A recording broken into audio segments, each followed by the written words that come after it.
جیسے کہ پیریڈز کا اس کو لے کے اگر بات کی جائے تو حج کے بھی دن ہیں ماشاءاللہ سے، خواتین حج کے لیے جا رہی ہیں اور اگر ان کو وہاں پہ پیریڈز ہو جاتے ہیں تو پھر اس میں طواف کرنا، صفا مروہ کی سعی کرنا، اس کے بارے میں کیا احکامات ہیں؟ سبحان اللہ، یہ ہم فنگر پوائنٹس پہ اپنے فنگر ٹپس پہ گن سکتے ہیں کہ یہ کتنی چیزیں ہیں جو نہیں کر سکتے. تو ایک تو ہے صوم، روزہ جی نہیں رکھ سکتے پیریڈز میں.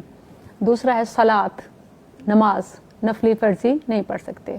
تیسرا ہے مسجد میں ٹھہرنا نہیں کر سکتے. اور اسی سے پھر مسجد حرام، بیت اللہ کا طواف، بیت اللہ کا طواف نہیں کر سکتے. صحیح. اور جہاں تک رہا صفا مروہ کی صحیح، تو اگر جو بیت اللہ کا طواف کر چکی ہے اور اس کے بعد پیریڈز ہوئے ہیں وہ صفا مروہ کر سکتی ہے. اچھا. اور باقی بھی سارے کام کر سکتی ہے.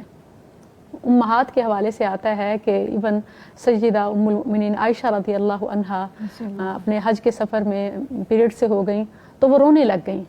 نبی صلی اللہ علیہ وسلم نے دیکھا تو آپ نے اندازہ لگا لیا اور پوچھا لعلکی نفستی، شاید کہ آپ کو پیریڈز ہو گئے ہیں. تو انہوں نے کہا کہ اب سب لوگ عبادت کریں گے اور میں رہ جاؤں گی. تو نبی صلی اللہ علیہ وسلم نے فرمایا فکر نہ کرو، احرام کی نیت سے تھی، حج کی وہ حرمت کی حالت میں تھی، تم صرف طواف نہ کرو بیت اللہ کا، باقی سب کچھ کر لو. مزدلفہ، عرفہ، منا، جمرات، صفا مروہ کی صحیح سب کچھ کر سکتے ہو سوائے بیت اللہ کے طواف کے. ٹھیک ہے. تو وہ آخر میں غسل طہارت کے بعد ہے. تو باقی سب کچھ کر سکتے ہیں سوائے بیت اللہ کے طواف کے. اور میں بتا رہی تھی کہ اور کیا نہیں کر سکتے، ہسبینڈ وائف کا جو خاص تعلق ہے وہ بھی نہیں ہو سکتا، اس میں پیریڈز میں منع ہے. اور اگر بائی مسٹیک ہو گیا تو اس کا کفارہ ہے. اور سید عبداللہ بن عباس رضی اللہ عنہ وہ بتاتے ہیں کہ نبی صلی اللہ علیہ وسلم نے فرمایا کہ وہ 1 دینار یا ہاف دینار، نصف دینار صدقہ دے. یہ کس کا کفارہ ہے؟ اگر بائی مسٹیک پیریڈز میں تعلق قائم کر بیٹھے. اور شریعت نے کیوں منع کیا؟ کیونکہ اس سے دونوں ہسبینڈ وائف کو بہت سی بیماریوں کے خطرات ہیں. شریعت نے اس سے روکنے کے لیے ایک تو فرمایا فاعتزلوا النساء فی المحیض، اور پھر فرمایا لا تقربوہن، اور پھر بھی کوئی کر بیٹھے تو یہ کفارہ رکھا. ان دونوں میں آپشن ہے. اور بعض اس طرف بھی گئے ہیں کہ اگر وہ فلو میں ہے پیریڈز پیک پہ تو تب آپ کو 1 دینار کا ہی دینا ہوگا.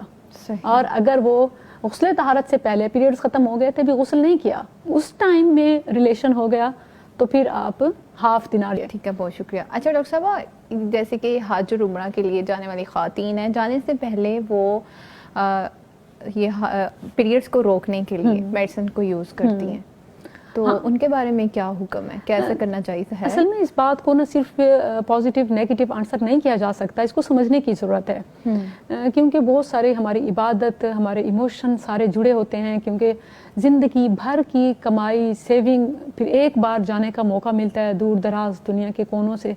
پھر جب وہاں پہنچتے ہیں اور اگر خواتین کو اور ایک گروپ کی صورت میں آیا ہے اور پھر ہو سکتا ہے کہ اس کو موقع نہ ملے طہارت کا اور واپسی ہو، اور بھی اس طرح کے بہت سے ایشوز ہیں. تو گائناکالوجسٹ سے مشورہ کرتے ہوئے اگر کوئی وہ سیف اس کے اکارڈنگ ٹو ہیلتھ ریکمینڈ کرتی ہے کہ ہاں یہ پیریڈز کنٹرول پلز ہیں یا میتھڈ ہے، اس کے ذریعے سے آپ اپنے اس جو آپ کا پیریڈ ٹائم ہے، حج پیکیج ہے، آپ پیریڈ سے بچی رہیں گی تو کر سکتے ہیں. لیکن جب گائناکالوجسٹ اس کو اپروو کرتی ہے، یعنی آپ اپنی ہیلتھ سے نہ کھیلیں، لا تلقوا بأیدیکم الی التہلکہ.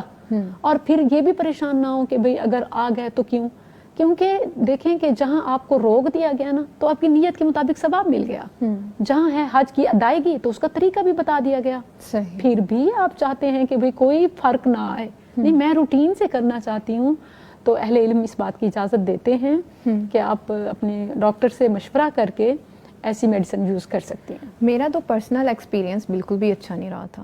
ہاں ایسا ہوتا ہے جی. 2019 میں میں نے عمرہ کیا تو میں نے یہ پیلز جو ہیں کھائی ہیں تو اس نے مجھے اتنا ڈیمیج کیا ہے. ایک دن میں بھول گئی ہوں میں پراپر کھا رہی ہوں. ایک دن بھول گئی ہوں تو وہ بس جب تک اس کا اثر تھا تب تک وہ ٹھیک ہے, اس کے بعد پھر وہ جب پراپر کھانا پڑی, جب میں بھول جاؤں پھر وہ حال. اچھا, اب اس کا یہ بھی حل ہے جو ایک ہفتے میں میری پیریڈ سرکل کا جو ٹائم تھا, ڈیوریشن تھی, وہ ختم ہونی تھی, وہ 20-22 دن پہ چلی گئی تھی. اسی لیے میں نے یہ چیز مینشن کی. اللہ تعالیٰ نے بھی اپنی صحت سے کھیلنے کی اجازت نہیں دی, فرمایا کہ اپنی زندگی کو خود اپنے ہاتھوں سے خطرے میں مت ڈالو, سختی سے منع کیا گیا ہے. اسی لیے یہ ہے کہ بعض کو یہ سوٹ کر جاتا ہے اور بعض کو نہیں. کن کو نہیں کرتا, اسپیشلی ینگ بچیوں کو, کہ جن کا یہ سب ابھی پیک پہ چل رہا ہے اور سسٹم جو ہے وہ اس طرف جا رہا ہے فلو میں, اور آپ اس کو زبردستی بیریئر لگا رہے ہیں روکنے کے لیے, تو وہ اس وقت صحت متاثر ہوتی ہے.